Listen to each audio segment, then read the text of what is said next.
सवाल प्रणाम, मैं हूं हिमांशु द्विवेदी और स्वागत है आपका हमारी खास पेशकश चर्चा में। चर्चा के तहत आज हमारा विषय है गीता को गांधी सियासत के आने। संदर्भ यह है कि भारत सरकार के द्वारा महात्मा गांधी की स्मृति में एक पुरस्कार हर वर्ष दिया जाता है। इसे गांधी शांति पुरस्कार के तौर पर हम लोग जानते हैं। यह पुरस्कार हर साल गांधी के सिद्धांतों पर विश्वास रखने वाले लोगों को, गांधी के विचारों को समाज में बढ़ाने वाले लोगों को, गांधी के संदर्भ में उनकी सोच को क्रियान्वित करने वाले लोगों को हर साल प्रदान करने के संदर्भ में है। इस पुरस्कार के तहत 1 करोड़ रुपए की विशाल राशि सम्मान पत्र प्रदान किया जाता है। इस पुरस्कार के संदर्भ में ना तो देश का बंधन है, ना जाति का बंधन है, ना धर्म का बंधन है। पूरी दुनिया में किसी भी व्यक्ति या किसी भी संस्थान को जिसे सरकार उचित समझे उसको यह सम्मान प्रदान कर सकती है।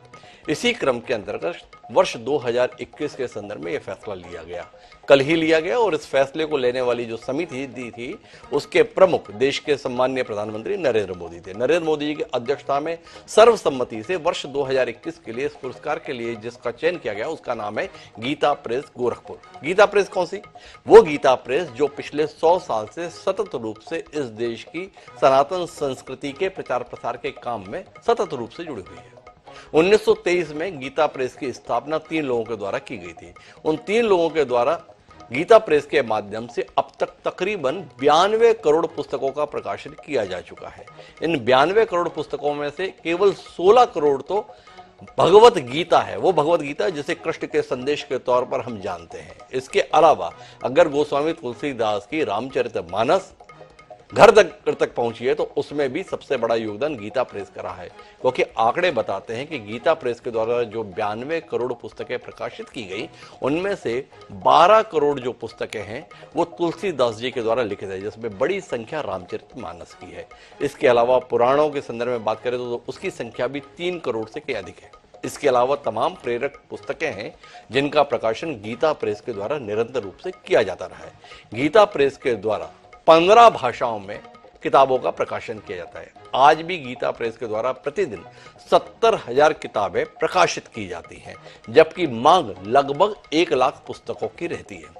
वह गीता प्रेस जिसके द्वारा कल्याण जैसी पत्रिका का प्रकाशन प्रारंभ किया गया था हनुमान प्रसाद पोद्दार जी के संपादकत्व में, वो कल्याण पत्रिका जिसके नियमित पाठक स्वयं मोहनदास करमचंद गांधी भी हुआ करते थे। यह संदर्भ भी बताया जाता है कि गीता प्रेस के द्वारा जब कल्याण के प्रकाशन की योजना बनाई गई तो जमनालाल बजाज के साथ हनुमान प्रसाद पोद्दार जी के द्वारा महात्मा गांधी से मुलाकात की गई और उस मुलाकात में गांधी जी के द्वारा 2 ही परामर्श दिए गए। एक कि अगर आप कल्याण का प्रकाशन करने जा रहे हैं तो उसमें कभी विज्ञापन मत लेना, और दूसरा उन्होंने चाहा कि इसमें किसी किस्म की पुस्तक समीक्षा को स्थान मत देना। इतिहास बताता है कल्याण का कि महात्मा गांधी के द्वारा दी गई दोनों सलाहों का अक्षरशः पालन गीता प्रेस के प्रबंधन के द्वारा किया गया। वही गीता प्रेस आज जब सम्मानित की गई तो इस पर सवाल उठा दिया गया है। यह सवाल देश के सबसे पुराने राजनीतिक दल अर्थात भारतीय राष्ट्रीय कांग्रेस के द्वारा उठाया गया है। भारतीय राष्ट्रीय कांग्रेस के किसी नेता के द्वारा नहीं, बल्कि भारतीय राष्ट्रीय कांग्रेस के मीडिया विभाग के जो प्रमुख है जयराम रमेश, उन्होंने एक ट्वीट के माध्यम से इस सम्मान को सीधे तौर पर सावरकर और गोडसे को सम्मान दिया जाना बताया है। उन्होंने कहा इससे ज्यादा बड़ा अपराध नहीं हो सकता।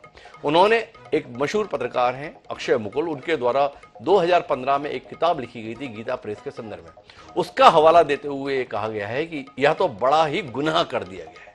तो इस गुनाह के संदर्भ में हम बात करेंगे। जिस गीता प्रेस के संदर्भ में जन भावना यह रही है कि अगर गीता प्रेस ना होती तो सनातन धर्म के संदर्भ में तमाम शिक्षाएं, उसके तमाम प्रसंग, तमाम उद्धरण घर घर तक स्थान नहीं बना सकते थे। उस गीता प्रेस के सम्मान को लेकर इतनी बेचैनी भारतीय राष्ट्रीय कांग्रेस को क्यों है?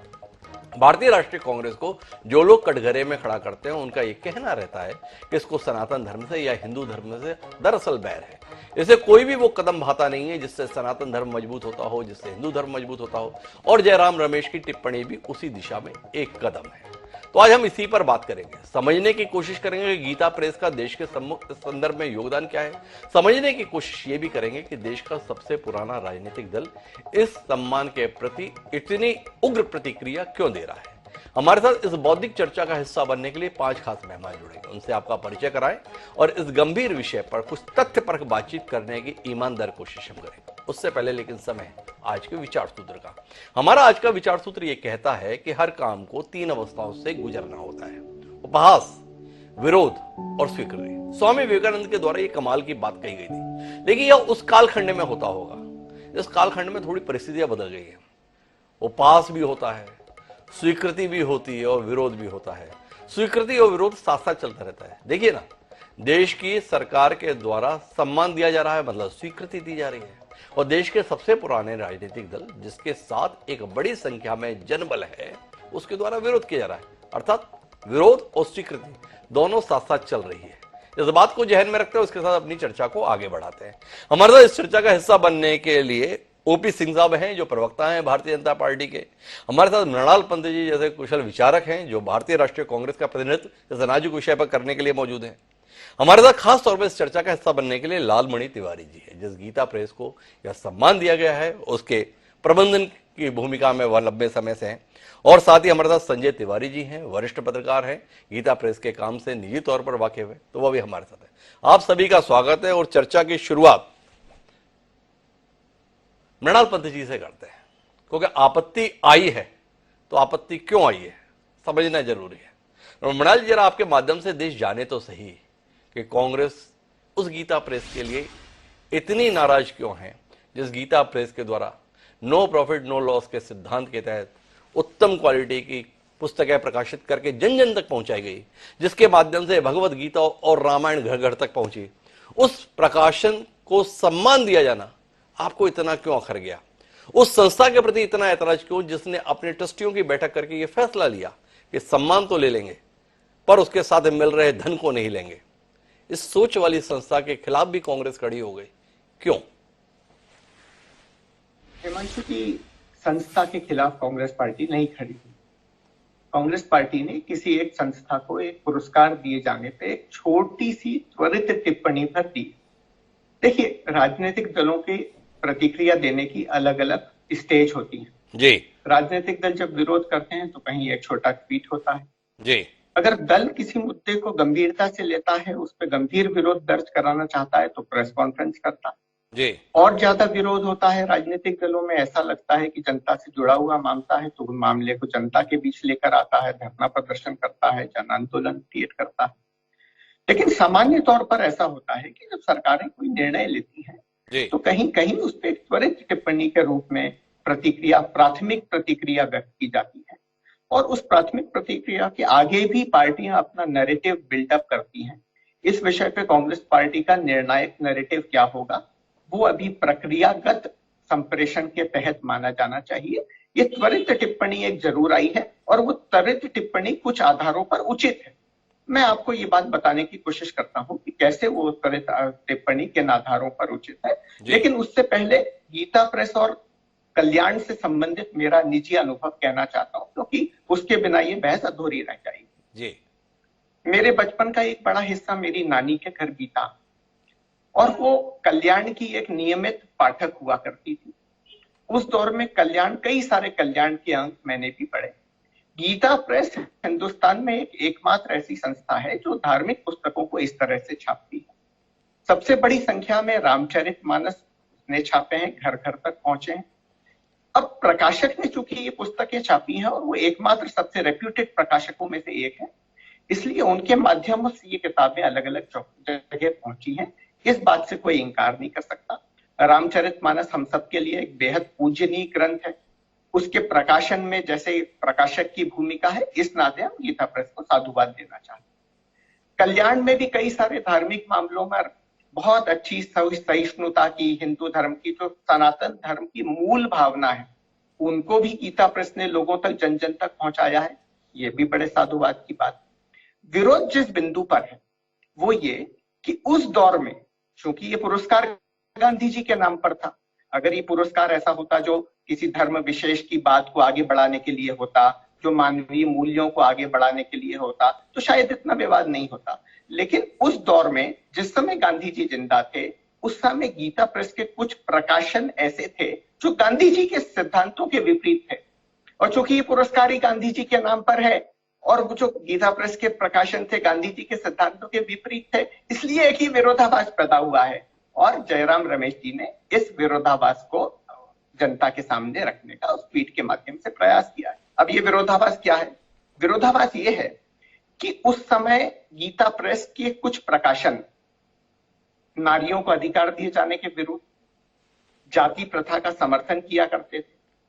और आजादी के उस आंदोलन में जब भारत को अंग्रेजों के खिलाफ खड़े होने के लिए धार्मिक एकता की सबसे ज्यादा जरूरत थी, तब कहीं वो धार्मिक विभाजन को या हिंदुत्व की जो राजनीतिक एक विचारधारा है उसको बल देने का प्रयास करते थे। क्योंकि ये तीन काम थे, इन तीन कामों का कांग्रेस पार्टी का सैद्धांतिक विरोध है। इसको लेकर वो ट्वीट आई है। शेष जो धार्मिक कार्य है गीता प्रेस का, उसकी हम बड़ी सराहना करते हैं, उस पर हमें कोई आपत्ति नहीं। मृणाल जी, जितने अच्छे तरीके से आप बोल रहे हैं ना, और जितना लाइटली लेने का आप अपनी टिप्पणियों के माध्यम से अनुरोध कर रहे हैं कि जयराम रमेश ने तुरंत प्रतिक्रिया देती है, ऐसा नहीं है। जयराम रमेश कोई सड़क से गुजरने वाले व्यक्ति नहीं है। जयराम रमेश भारतीय राजनीति में एक गंभीर नाम है। जयराम रमेश भारतीय राष्ट्रीय कांग्रेस की वर्तमान में मुखर आवाज है। जयराम रमेश वो सेतु है जिसके माध्यम से पार्टी जनसाधारण तक अपनी सोच को संप्रेषित करने का काम करती है। यही जयराम रमेश का वर्तमान में काम है। और जयराम रमेश ने यह ट्वीट 2 या 4 लाइन का नहीं बल्कि तथ्यपरक तरीके से लिखा है और उसमें महज एक किताब का हवाला दिया है। 2015 में एक पत्रकार रहे शख्स अक्षय मुकुल के द्वारा गीता प्रेस के संदर्भ में एक किताब लिखी गई और उस किताब के संदर्भ में रामनाथ गोयन का अवार्ड दिया गया। उस किताब के पुरस्कार को देने का कार्य प्रधानमंत्री नरेंद्र मोदी जी के द्वारा किया जाता है। अक्षय मुकुल ने प्रधानमंत्री नरेंद्र मोदी के हाथों से यह पुरस्कार लेने से इंकार कर दिया था। यह भी इतिहास है। अब आता हूं उस बात पर जो जयराम रमेश ने लिखा है। जयराम रमेश ने लिखा है कि इसे पुरस्कार देने का निर्णय वाकई अपमानजनक है। यह तो सावरकर और गोडसे को पुरस्कार देने जैसा है। एक तो सावरकर और गोडसे को साथ बिठाना यह आप लोगों की आदत में शामिल हो गया। दूसरा, आप गीता प्रेस के सारे योगदान को एक सिरे से खारिज कर दे रहे हैं। जयराम रमेश ने कहीं नहीं लिखा कि गीता प्रेस ने इस देश में सनातन धर्म की जो हजारों साल की संस्कृति है उसको संरक्षण देने का कार्य किया। हम इसकी सराहना करते हैं। उन्हें केवल इस बात पर ऐतराज है कि गांधी के संदर्भ में यह पुरस्कार गीता प्रेस को क्यों दिया जा रहा है। अगर इस आधार पर कांग्रेस को कटघरे में खड़ा किया जाए कि चूंकि गीता प्रेस ने अपने कार्य से, अपने प्रयास से, अपनी कोशिशों से सनातन धर्म को मजबूत करने का काम किया, इस देश की सभ्यता संस्कृति को मजबूत करने का काम किया, इसलिए भारतीय राष्ट्रीय कांग्रेस को आपत्ति है जो भारतीय जनता पार्टी लगातार खड़ा करती है आपके संदर्भ में सवाल। आपको नहीं लगता जयराम रमेश का यह ट्वीट भारतीय जनता पार्टी के आरोपों की पुष्टि करता है?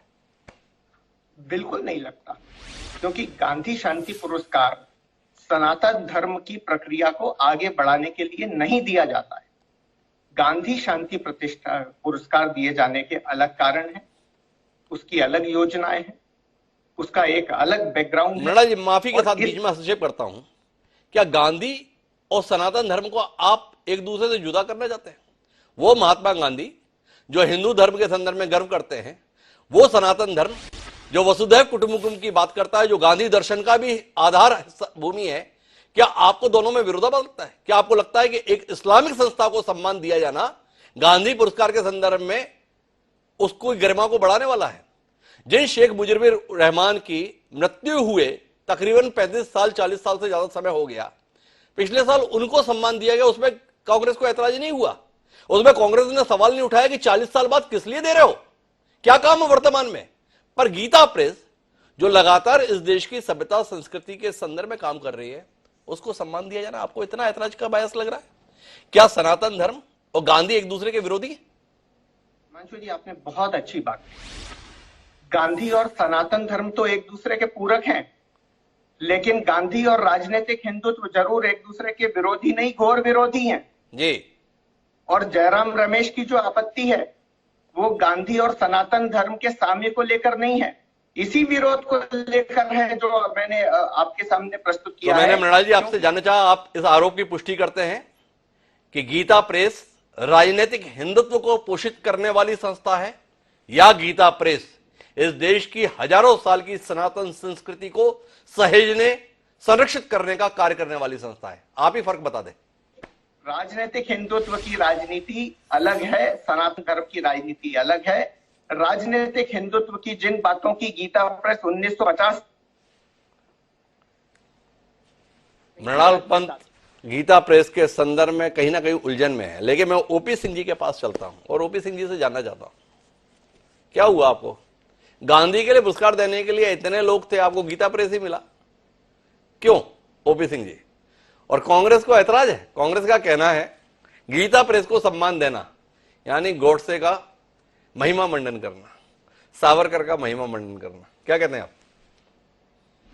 तो जी शुरू में ही आप गीता प्रेस के बारे में बहुत कुछ विस्तृत बता चुके हैं। तो डिबेट जो है एक औपचारिक है, लेकिन गीता प्रेस के बारे में आपने बहुत कुछ दर्शकों को बता दिया। देखिए, यह विश्व का सबसे बड़ा प्रकाशक है गीता प्रेस, और 100 साल से लगातार, जिसने 91 करोड़ पुस्तकें प्रकाशित की है 15 भाषाओं में, उस गीता प्रेस का ये विरोध कर रहे हैं। कांग्रेस जयराम रमेश तो एक पात्र है, नाटक के मंचन के पात्र है, कांग्रेस की एक रणनीति है, और ये रणनीति राहुल गांधी जी के जमाने से नहीं है, ये चाचा नेहरू जी के जमाने से है, देश की आजादी के बाद से, कि तुष्टीकरण की राजनीति करो, हिंदू देवी देवताओं का विरोध करना, देवी देवताओं का विरोध करना, हिंदू धर्म ग्रंथों का विरोध करना, हिंदू पुस्तकों का विरोध करना, ये इनके सगल विराट। इनके लिए मुस्लिम लीग, हिमांशु जी, वह धर्मनिरपेक्ष है, लेकिन गीता प्रेस क्या है? सांप्रदायिक। उस गीता प्रेस को जो ये गांधी जी से जोड़ रहे हैं, और आपने प्रारंभ में बताया कि गांधी जी ने पत्र लिखा था गीता प्रेस को कि आप कभी विज्ञापन नहीं लेंगे जी, और 100 सालों में गीता प्रेस ने कभी न चंदा लिया न कभी विज्ञापन लिया। लेकिन ये क्या करते हैं, गांधी जी देश की आजादी के बाद कांग्रेस से एक बात कही थी कि अब देश आजाद हो गया, कांग्रेस को समाप्त कर देना चाहिए। नेहरू चाचा ने कहा नहीं, यही तो एक छड़ी है जिससे हम पुश्तैनी राज करेंगे। ये एक संस्था थी, कांग्रेस एक संस्था थी जिसमें बीजेपी, सपा, बसपा, कांग्रेस सब थी। और 1923 में जब इसकी स्थापना हुई गीता प्रेस की, तब न बीजेपी थी न आरएसएस थी। अच्छा, ये वो कांग्रेस है जो राम का विरोध करती है, कहती है कि राम का अस्तित्व काल्पनिक है। थोड़ा अपन विषय पर रहते हैं एक बार आपसे। देखिए, मृणाल पंत जी ने एक बड़ी तार्किक बात कही, तो गीता प्रेस को सम्मान मिले, इसमें हमारा ऐतराज नहीं है। हमारा ऐतराज इस बात को लेकर है कि गांधी से जुड़े हुए सम्मान के लिए गीता प्रेस क्यों? तो आप भी बताइए ना कि गांधी शांति पुरस्कार है, गीता प्रेस ने ऐसा क्या काम गांधी के विचारों के प्रचार प्रसार की दृष्टि से किया है जिसके लिए इस संस्था को सम्मान दिया जाना चाहिए?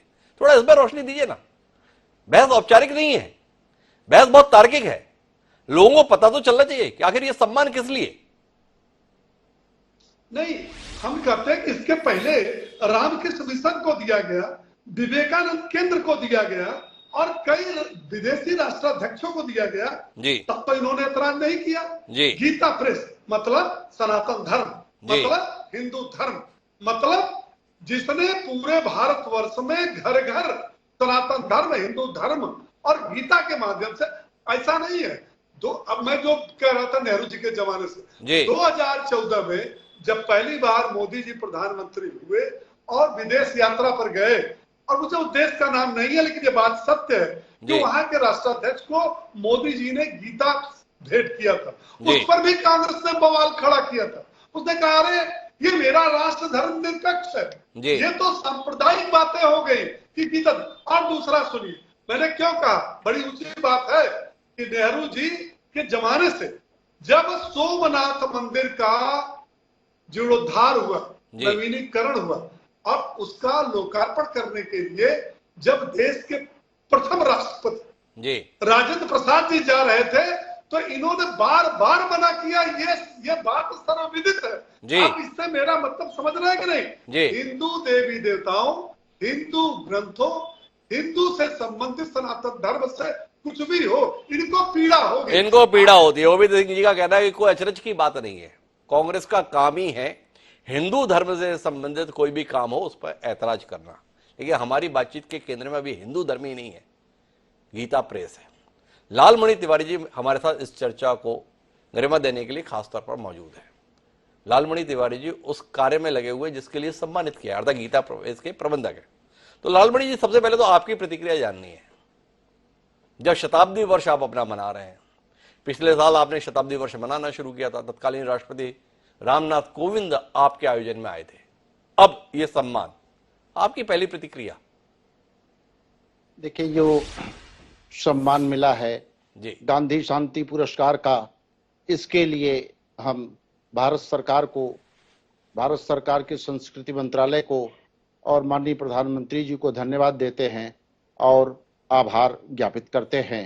ये गीता प्रेस के लिए गौरव का क्षण है, जो गीता प्रेस को इतने बड़े पुरस्कार से नवाजा गया है। गीता प्रेस 100 वर्षों से अपना काम चुपचाप कर रही है, सनातन धर्म का प्रचार प्रसार कर रही है। यत्र नार्यस्तु पूज्यन्ते रमन्ते तत्र देवता का भाव हमारा रहा। गीता प्रेस ने कल्याण के माध्यम से संत अंक छापा, जिसमें सभी धर्मों के संतों को उन्होंने उसमें उल्लेख किया और उनके विषय में लिखा। गीता प्रेस ने संत वाणी अंक छापा, जिसमें सभी संतों के धर्मों की वाणियां छपी है। गीता प्रेस में एक लीला चित्र मंदिर है, जिसका नाम ही लीला चित्र मंदिर है, और उसमें भगवान के चित्रों के, भगवान की लीलाओं के चित्र हैं। उस चित्र मंदिर में आज भी हमारे यहाँ जेसस क्रिस्ट का और महात्मा गांधी जी का चित्र वहीं स्थान पाया है, जहाँ की तमाम संत महात्माओं को स्थान मिला है। तो इसलिए गीता प्रेस एक सनातन धर्म के प्रचार प्रसार में लगा हुआ है। पर लालमणि जी, एक तथ्यपरक बातचीत आपसे करनी है। भारतीय राष्ट्रीय कांग्रेस की आवाज जयराम रमेश ने ऐतराज जताया है आपको ये सम्मान मिलने के संदर्भ में, और उसमें कहा है कि गीता प्रेस के जो संचालक थे उनका गांधी जी की नीतियों से विरोध था और उनको ये सम्मान। बोले आप तो छुआछूत को बढ़ावा देने वाले लोग थे, वर्णाश्रम का बढ़ावा देने वाले लोग थे, आपने तो गांधी जी के सिद्धांतों को तिलांजलि दी और आपको सम्मान। इस आक्षेप के संदर्भ में कुछ तो विचार किया होगा आप लोगों ने, ये किस प्रकार की बात कही जा रही है, क्या सच्चाई है इसमें? देखिए, ऐसा है, गांधी जी का, और जैसा कि अभी आप लोगों ने बताया है कि जब कल्याण प्रकाशित हुआ था तो जो गांधी जी ने 2 सुझाव दिए थे, आज भी उसका अक्षर से पालन हो रहा है। कल्याण के अंकों में, कल्याण का जब पहला अंक छपा तो उसमें भी महात्मा गांधी जी का लेख छपा। दूसरा वर्ष का जो पहला अंक है उसमें भी महात्मा गांधी जी का लेख छपा, और महात्मा गांधी जी कल्याण से जुड़े हुए थे, नियमित पाठक थे, और उनके बहुत सारे लेख कल्याण में प्रकाशित होते रहे। और उनका जो अहिंसा है, अहिंसावादी विचारधारा, गीता प्रेस आज भी अहिंसावादी विचारधारा का पोषक है। तो इसलिए बड़े मधुर संबंध थे। केवल एक अक्षय मुकुल की पुस्तक को लेकर के ये धारणा बना लेना, ये गलत बात है। पर अक्षय मुकुल की ये किताब तो 2015 में आई थी लालमणि तिवारी जी, आप लोगों ने कोई ऐतराज नहीं जताया। कितनी सही और कितनी भ्रामक है वो किताब, जिसको आधार बनाकर जयराम रमेश देश से संवाद कर रहे हैं। हम लोग जिस सिद्धांत को मानने वाले हैं, वहां किसी की मत का न खंडन करते हैं न समर्थन करते हैं, और हम ऐसे व्यक्ति का विरोध भी नहीं करते कि जिनका गीता प्रेस के विरोध करने से अस्तित्व और बढ़ जाए। तो एक बात जानना चाहता हूं लालमणि जी, गीता प्रेस के संदर्भ में हम जितना भी अध्ययन कर रहे थे उसमें यह बताया कि गीता प्रेस कोई सम्मान नहीं लेता, कोई दान नहीं लेता, कोई चंदा नहीं लेता। इस पुरस्कार को लेने के लिए आप तैयार हो गए। 100 साल बाद ऐसा क्या हुआ जो आपने अपने सिद्धांत से विचलन स्वीकार कर लिया? आपके ट्रस्टियों की बैठक में उन्होंने कहा ठीक है, पैसे अभी भी नहीं लेंगे पर सम्मान ले लेंगे। क्यों? सरकार का दबाव ज्यादा है? नहीं, देखिए, ऐसा है कि सम्मान हम लोग सम्मान को सम्मानित करने के लिए ले रहे हैं जी, और धनराशि नहीं ले रहे हैं, वो हमारे सिद्धांत में नहीं है जी। स्थितियां परिस्थितियां थोड़ा बदलती रहती हैं। बदलती हुई परिस्थिति ने ट्रस्ट बोर्ड ने ये निर्णय लिया है कि चूंकि अगर पहले से पूछा गया होता तो हो सकता है कि हमारा ट्रस्ट बोर्ड इस पर ऐतराज करता, लेकिन जो चीज अगर डिक्लेयर कर दी गई है तो उसके सम्मान को सुरक्षित रखने के लिए हम लोगों ने मान पत्र लेना स्वीकार कर लिया, लेकिन धनराशि लेना अस्वीकार कर दिया। एक खबर और है लालमणि जी, इस पे भी आपकी टिप्पणी चाहिए। ये जो आपका शताब्दी वर्ष मन रहा था, जिसकी शुरुआत में देश के राष्ट्रपति माननीय कोविंद जी आए थे उसका समापन समारोह आपका लंबे समय से लंबित है। ऐसा बताया जाता है कि आप देश के प्रधानमंत्री का समय चाह रहे हैं। प्रधानमंत्री जी का समय तो नहीं मिला पर सम्मान मिला, इसके संदर्भ में क्या कहेंगे? देखिए, ऐसा है कि हमारा जो शताब्दी वर्ष का समापन समारोह था वो 3 मई को आयोजित था जी। 3 मई को आचार संहिता लागू होने के कारण प्रधानमंत्री जी का आगमन नहीं हो सका। प्रधानमंत्री कार्यालय से यह फोन आया कि आचार संहिता लागू होने के कारण माननीय प्रधानमंत्री जी गीता प्रेस नहीं जा पा रहे हैं, इसलिए अगली कोई तिथि आप लोग सूचित करिए। अगली तिथि हम लोगों ने 30 मई को गंगा दशहरा यह भी लिख दिया कि प्रधानमंत्री जी अपनी सुविधानुसार जो भी समय देंगे उस पर हम लोग दिव्य और भव्य कार्य जी। पर 30 मई तो गुजर गई, अब तो जून चल रहा है लालमणि जी। जून चल रहा है, तो हम लोगों ने इसमें लिख दिया था कि माननीय प्रधानमंत्री जी अपनी सुविधानुसार जो समय निर्धारित करेंगे उस समय हम लोग एक दिव्य और भव्य कार्यक्रम आयोजित करेंगे। तो कुल मिला के गीता प्रेस को सम्मान तो मिल रहा है, अब उन्हें प्रधानमंत्री के समय का और इंतजार है। प्रधानमंत्री समय देने को तैयार थे 3 मई के संदर्भ में, लेकिन आचार संहिता के चलते वो समारोह रह गया। बहरहाल मैं इस चर्चा को विस्तार देना चाहता हूं और हमारे साथ इस चर्चा को गरिमा देने के लिए हिंदू महासभा के राष्ट्रीय अध्यक्ष स्वामी चक्रपड़ी महाराज जी भी जुड़ गए हैं। महाराज जी, आपका स्वागत है। हमारी चर्चा का क्रम चला हुआ है, तो मैं जरा संजय तिवारी जी के पास जाना चाहता हूं और संजय जी आपके पास समझना चाहता हूं गीता प्रेस के काम को। इस देश में 2 किस्म की बात चलती है, एक सांप्रदायिक, एक धर्मनिरपेक्ष। क्या कहते हैं, गांधी जी जो है धर्मनिरपेक्षता के सर्वोच्च प्रतीक थे और सांप्रदायिकता को बढ़ावा देने वाली गीता प्रेस को सम्मानित किया जा रहा है गांधी के नाम पर। कमोबेश ऐसी ध्वनि आ रही है जयराम रमेश के ट्वीट से। क्या कहते हैं आप, क्या है काम? पहले तो सभी को प्रणाम करता हूं मैं जी। और बहुत सी बातें, अभी ढेर सारी चीजें तो आपने अपने आधार वक्तव्य में रख ही दिया है जी। गांधी जी से गीता प्रेस के संबंधों को भी आपने बहुत अच्छे से रखा है जी। और लालमणि जी ने भी अपने ढंग से उस बात को कहा है। मैं व्यक्तिगत रूप में गीता प्रेस से जुड़ा हुआ जरूर हूं और मैं इतना जानता हूं कि गीता प्रेस जैसी संस्था, आप कल्पना करिए जिस दौर में गीता प्रेस स्थापित होता है 1923 जी, 1923 के भारत की परिकल्पना करिए, एकदम भारत विभाजन के लिए लड़ रहा था और उस समय गीता प्रेस स्थापित होता है और गीता प्रेस की स्थापना करने वाले सेठ जयदयाल गोयनका जी के साथ जो भाई जी हनुमान प्रसाद पोद्दार थे, मैं यहां दावे के साथ कह रहा हूं कि महात्मा गांधी और हनुमान प्रसाद पोद्दार जी एक थाली में खाना खाने वाले लोग थे और पोद्दार जी की दादी जी भोजन बनाती थी और गांधी जी और पोद्दार जी एक ही थाली में बैठ के खाना खाते थे। इसका प्रमाण है मेरे पास, मैं कही हुई कहानी नहीं कह रहा जी। तो जिस व्यक्ति का गांधी से इतना गहरा जुड़ाव हो वो गांधी का विरोधी कैसे हो सकता है? पहली बात तो ये है जी।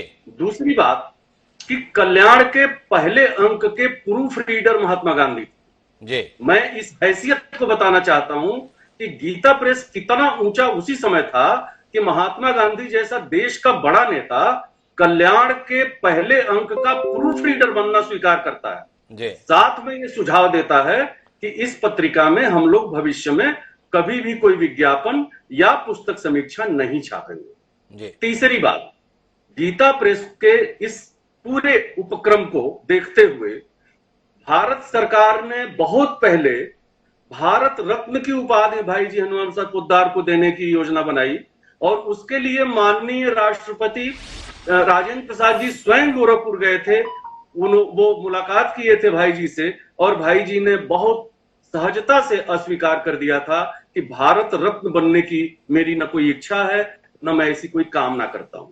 ऐसी संस्था जो यदि न होती तो आज भारत के किसी भी घर में न हनुमान चालीसा होता, न रामचरितमानस होता, न श्रीमद् भगवत गीता होता।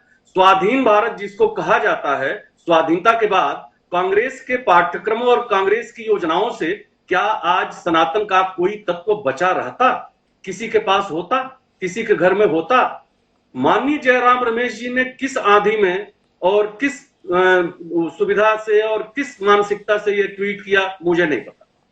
लेकिन मैं आपसे एक बात समझना चाहता हूं संजय तिवारी जी, जिस संस्था के माननीय भाई जी ने एक समय भारत रत्न लेने से इंकार कर दिया, ये आप स्वयं तथ्यगत रूप से बता रहे हैं, वो गांधी पुरस्कार लेने के लिए तैयार हो गया। वक्त के साथ ये ऊंचाई चढ़ना है या नीचाई पे आना है? आदरणीय आचार्य लालमणि जी थोड़ा संकोच कर रहे हैं। मैं व्यक्तिगत रूप से उन चीजों से जुड़ा हुआ हूं, इसलिए मैं आता हूं। मैं बताऊं, 15 मई 2020 को एक आयोजन था गोरखपुर से और गृह मंत्रालय के बीच था वो आयोजन। हमारी एक पत्रिका है संस्कृति पर्व, उसका लोकार्पण था। उसके बाद गृह मंत्री जी ने स्वयं फोन करके गीता प्रेस से कहा था कि भारत सरकार आप लोगों का सहयोग करना चाहती है। ये क्रम इस रूप में आया था कि बीच में एक बहुत बड़ी अफवाह उड़ाई गई कि गीता प्रेस बंद हो रहा है, गीता प्रेस गोरखपुर से हट रहा है, गीता प्रेस बहुत गंभीर आर्थिक संकट में है। बहुत सी अफवाहें उड़ चुकी थी उसके पहले। तो माननीय गृह मंत्री जी ने यह प्रस्ताव स्वयं दिया था कि गीता प्रेस को किसी प्रकार की आवश्यकता होगी तो भारत सरकार सहयोग करेगी। यानी एक बहुत मधुर रिश्ता सा बनना शुरू हुआ। और मेरे ख्याल से लालमणि जी बेहतर बता पाएंगे कि गीता प्रेस और भारत सरकार के बीच में शायद आजादी के बाद का ये कोई पहला संवाद हो रहा होगा। पहली बार सरकार का कोई व्यक्ति गीता प्रेस से संवाद सीधा कर रहा था और वो कह रहा था कि हम गीता प्रेस के इस पूरे अभियान को, पूरे आंदोलन को, पूरी रचनात्मक शक्ति को हम और एनर्जी देना चाहते हैं, ऊर्जा देना चाहते हैं, ताकि सनातन को और भी हम पल्लवित पुष्पित कर सकें। उसमें राजनीति नहीं थी। ये ईमानदारी से स्वीकार करना होगा कि इसमें कोई राजनीति नहीं थी। इस चीज को गीता प्रेस ने समझा, गीता प्रेस के ट्रस्टियों ने समझा। गीता प्रेस के ट्रस्टी लोगों की अभी मुलाकात जो मुझे याद आ रहा है कि मार्च या अप्रैल में माननीय गृह मंत्री जी के साथ भी हुई है और अच्छी मुलाकात इन लोगों की 1-1.5 घंटे की हुई है। और उसमें इन लोगों ने साफ मना कर दिया था कि हमारे ट्रस्ट का नियम है, हम किसी से कोई आर्थिक सहयोग नहीं लेते हैं। हमारे ट्रस्ट के लोग जो अपने विभिन्न व्यवसायों से अर्जित करते हैं उसका एक अंश गीता प्रेस को जाता है और गीता प्रेस बिना किसी मुनाफे के, बिना किसी लालच के, बिना किसी मुनाफे के जितना भी संभव हो सकता है उस ट्रस्ट की आय के जरिए ही अपना काम करता है।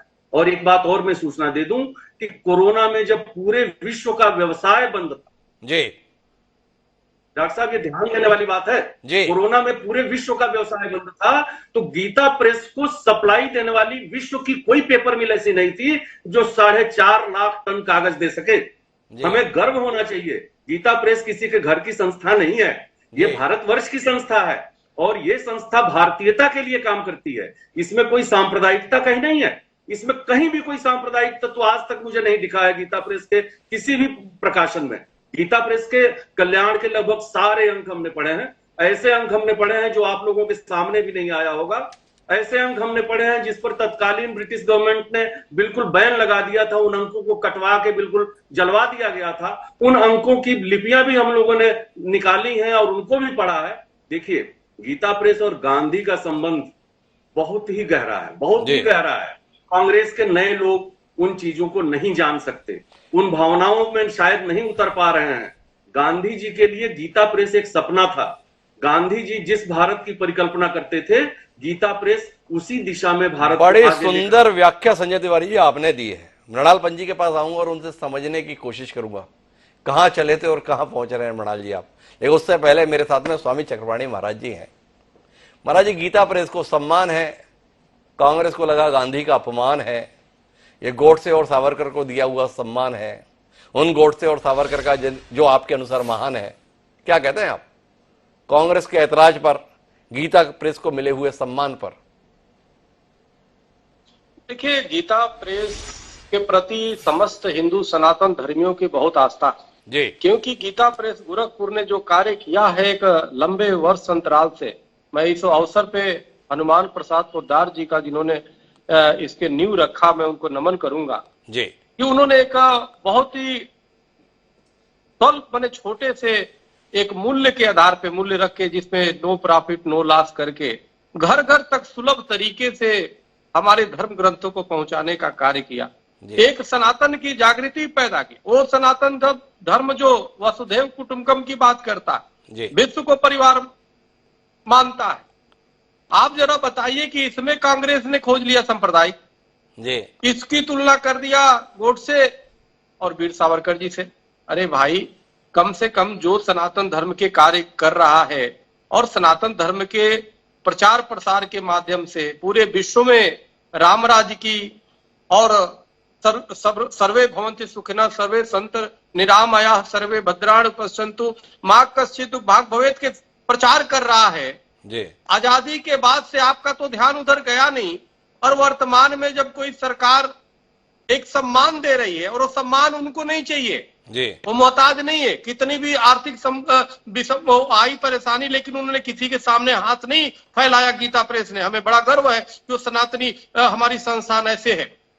और जब एक सरकार ने जब उधर ध्यान दिया तो इनकी नकारात्मक टिप्पणी आने लगी, विषमन करने लगे। जयराम रमेश जैसे वरिष्ठ नेता ये बोलने लगे।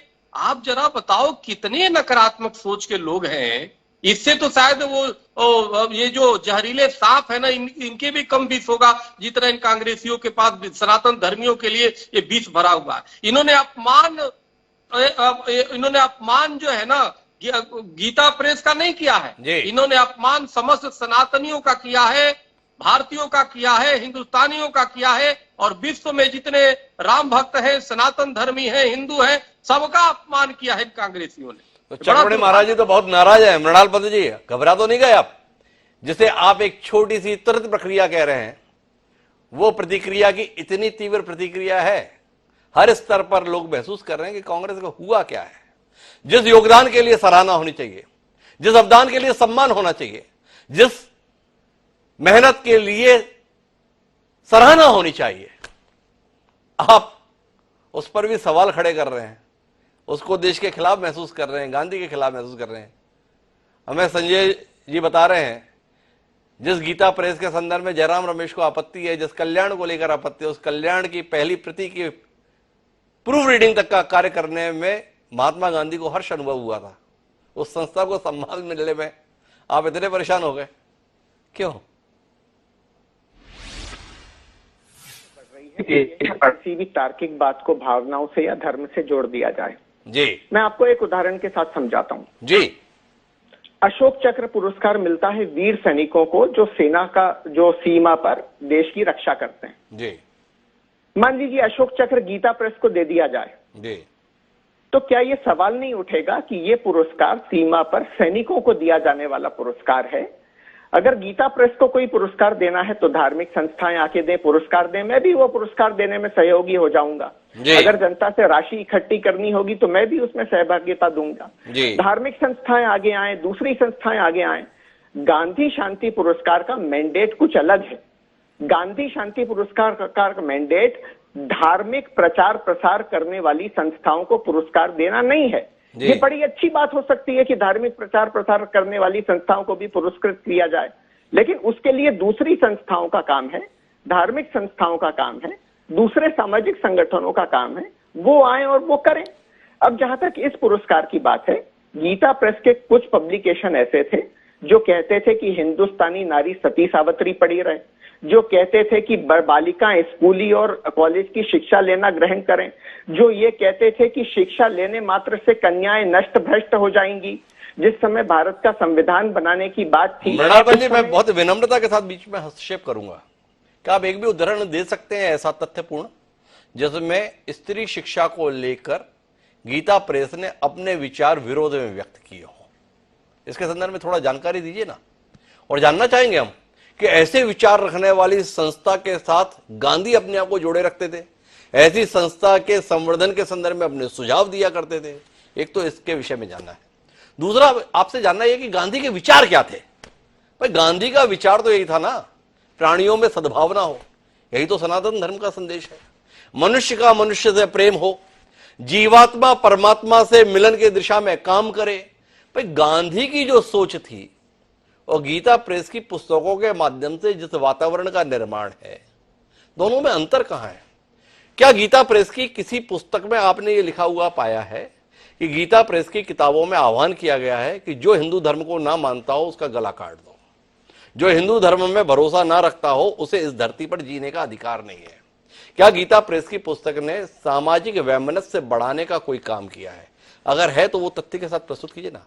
जो गांधी का संदेश था कि सब मिलजुल कर रहें, शांति के साथ रहें, प्रेम के साथ रहें, सद्भाव के साथ रहें, तो क्या गीता प्रेस के द्वारा जो तमाम प्रकाशन किए जा रहे हैं वो समाज में उसी भावना का निर्माण करने के लिए नहीं है?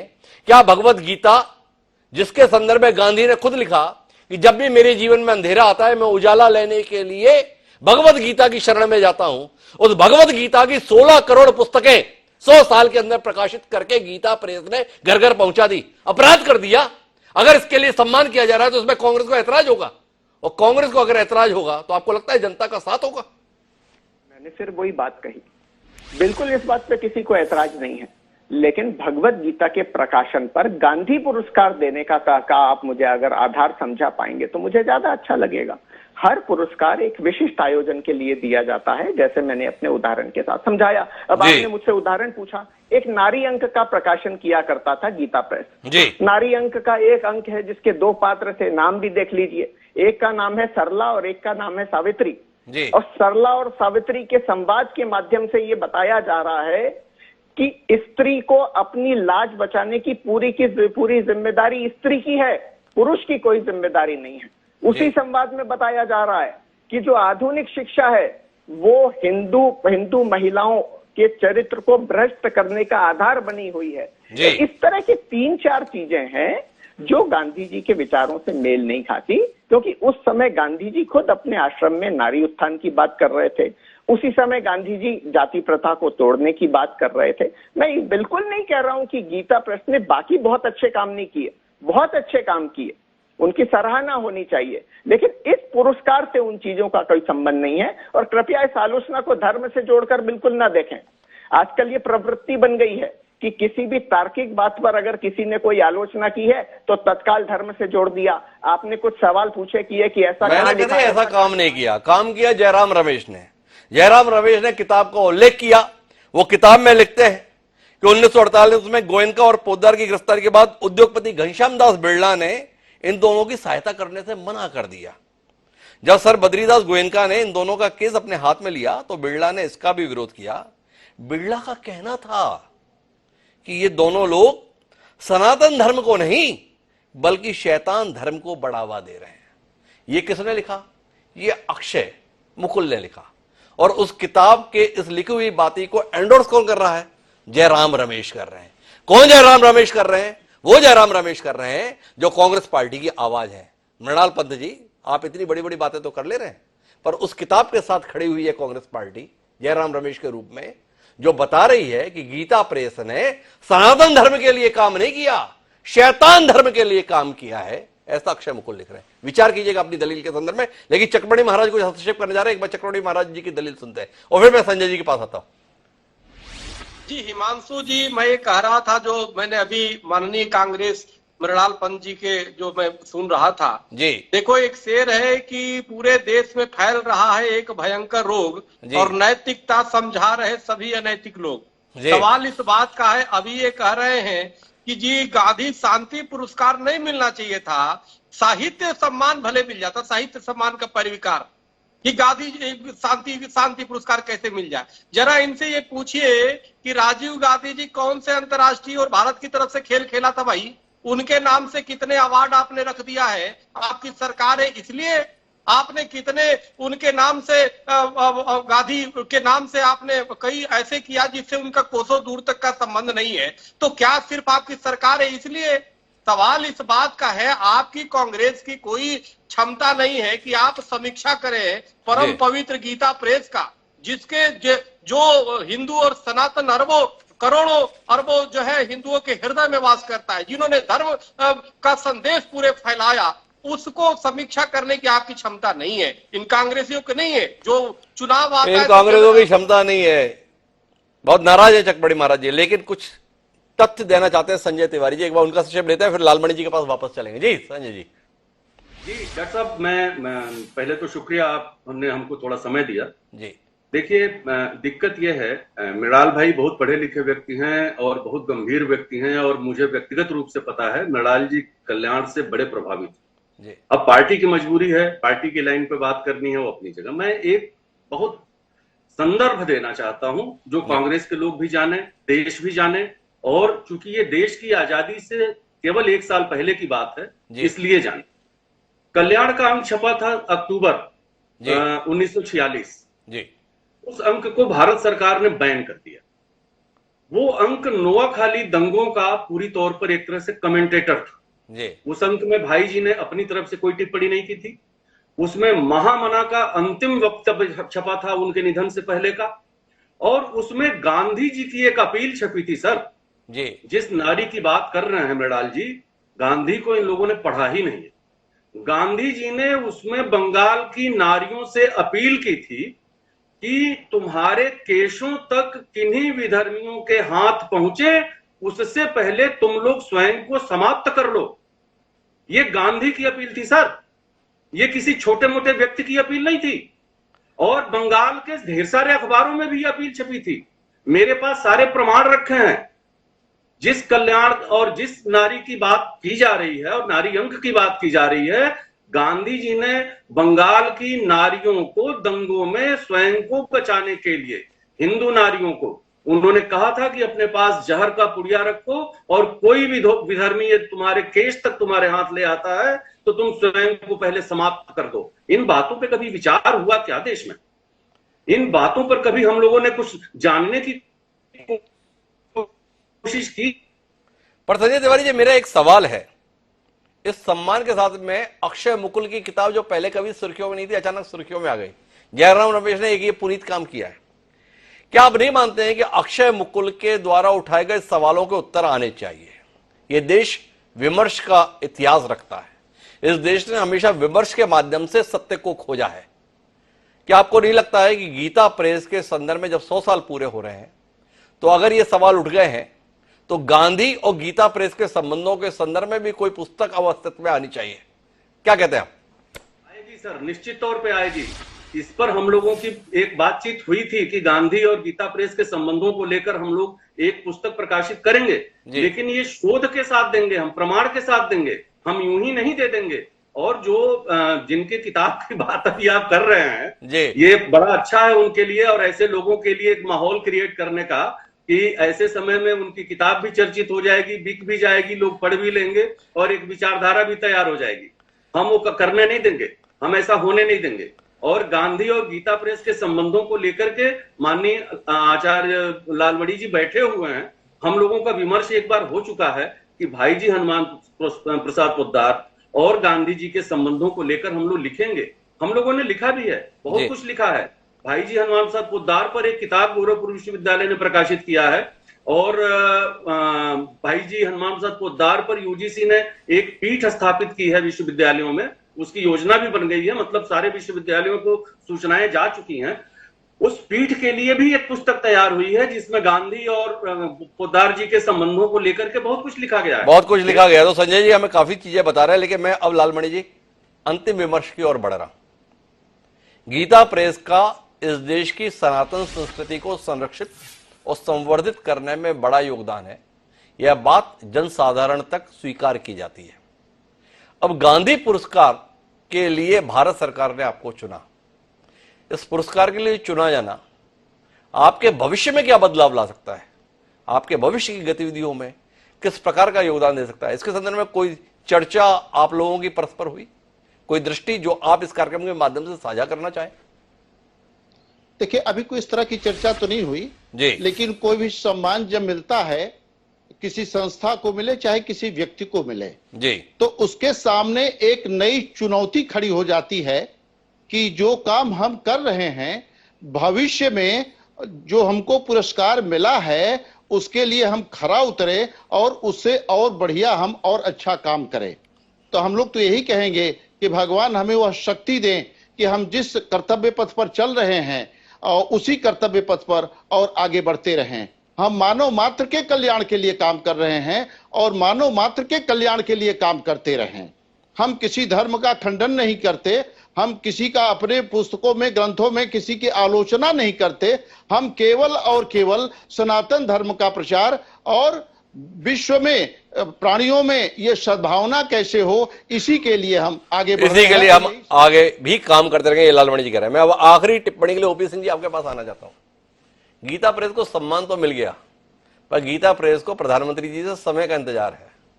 भारतीय जनता पार्टी के प्रखर प्रवक्ता हैं आप, उत्तर प्रदेश में भाजपा की सरकार है, समापन समारोह 3 मई 2023 को होना था, जून बीता जा रहा है। सम्मान दिला दिए, समय दिलाने की कोई उम्मीद करें आपसे?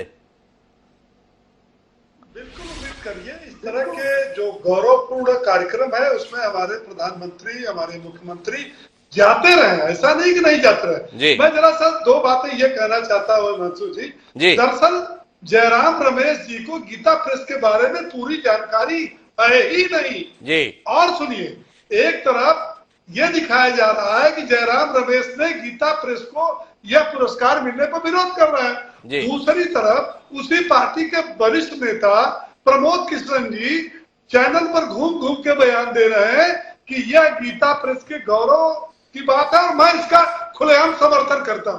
तो पहले तो कांग्रेस अपने नेताओं में तय कर दे। दरअसल कांग्रेस ने एक शपथ ले ली है कि 2014 से जब से मोदी जी केंद्र सरकार में आए, चाहे जो भी निर्णय लेंगे हमें आंख मूंद के विरोध करना, चाहे कोरोना वैक्सीन का हो कभी हम विरोध करेंगे, भले देश को फायदा हो।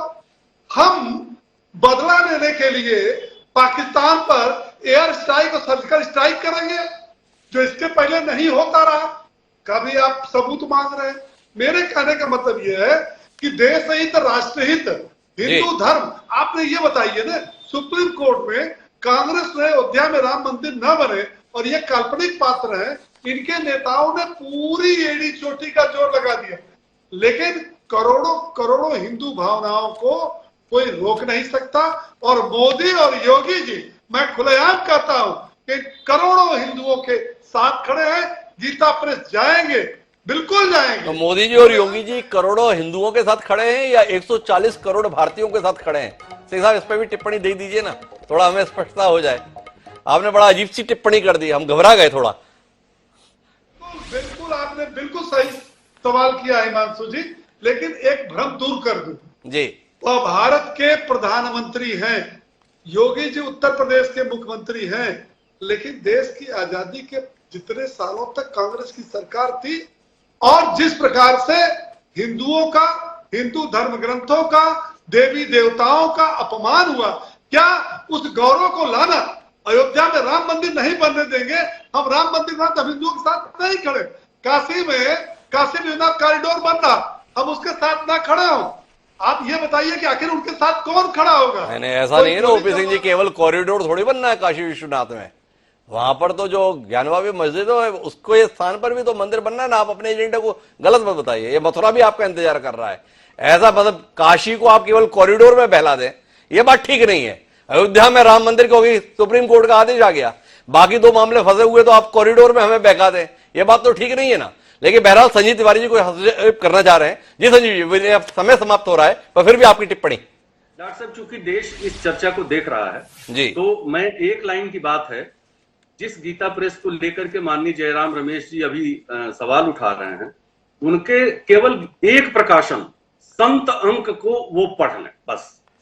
तो ये आग्रह है संजय तिवारी जी का, पहले पढ़िए, मनन कीजिए और फिर बोलिए। जयराम रमेश ने केवल अक्षय मुकुल को पढ़ना चाहा, जिन्होंने 2015 में एक किताब लिखी, पर वो गीता प्रेस जो 100 साल से लगातार प्रकाशन करता आ रहा है, वो गीता प्रेस जिसने इस देश की सनातन संस्कृति को सहेजने का ही नहीं बल्कि घर घर तक पहुंचाने के संदर्भ में एक अभिन्न भूमिका निभाई, वो संस्थान जो 92 करोड़ पुस्तकों के प्रकाशन का गौरव हासिल करता है। ये बात गौरव की इसलिए कह रहा हूं कि आज के समय में शिकायत ये रहती है कि कोई किताब खरीदता नहीं, इसलिए हम छापते नहीं। पर गीता प्रेस पूरी दुनिया में एक अद्भुत उदाहरण है प्रकाशन का, कि जिसके पास जितनी मांग रहती है उतनी प्रकाशित नहीं कर पाते।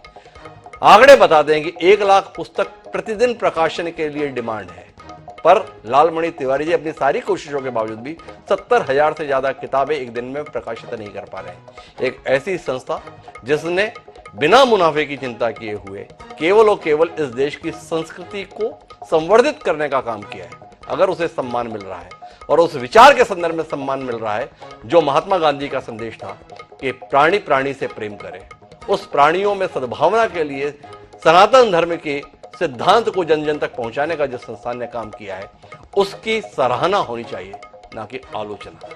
उम्मीद करते हैं कि देश का सबसे प्रमुख पुराना राजनीतिक दल इस सत्य को समझेगा और इसकी आलोचना करने के स्थान पर इस फैसले को सराहना की दिशा में कदम आगे बढ़ाएगा। इस उम्मीद के साथ आप सभी मेहमानों का बहुत बहुत धन्यवाद हमारे साथ इस चर्चा का हिस्सा बनने के लिए।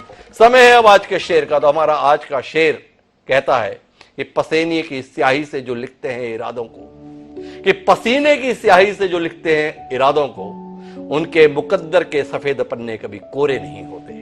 फानी बदायूं ने जो ये बात कही थी वो गीता प्रेस के संस्थापक और उन ट्रस्टियों पर मुफीद बैठती है जो 100 साल से लगातार अपने उद्देश्य की प्राप्ति के लिए सतत प्रयासरत है। देश की सरकार के द्वारा लिया गया फैसला उनकी इन कोशिशों को संबल देने के लिए है। उम्मीद करते हैं कि गीता प्रेस का यह सिलसिला आगे भी जारी रहेगा। आप सभी मेहमानों को बहुत बहुत धन्यवाद इस चर्चा का हिस्सा बनने के लिए। कल फिर मिलेंगे नए विषय के साथ। मुझे दीजिए सादा प्रणाम।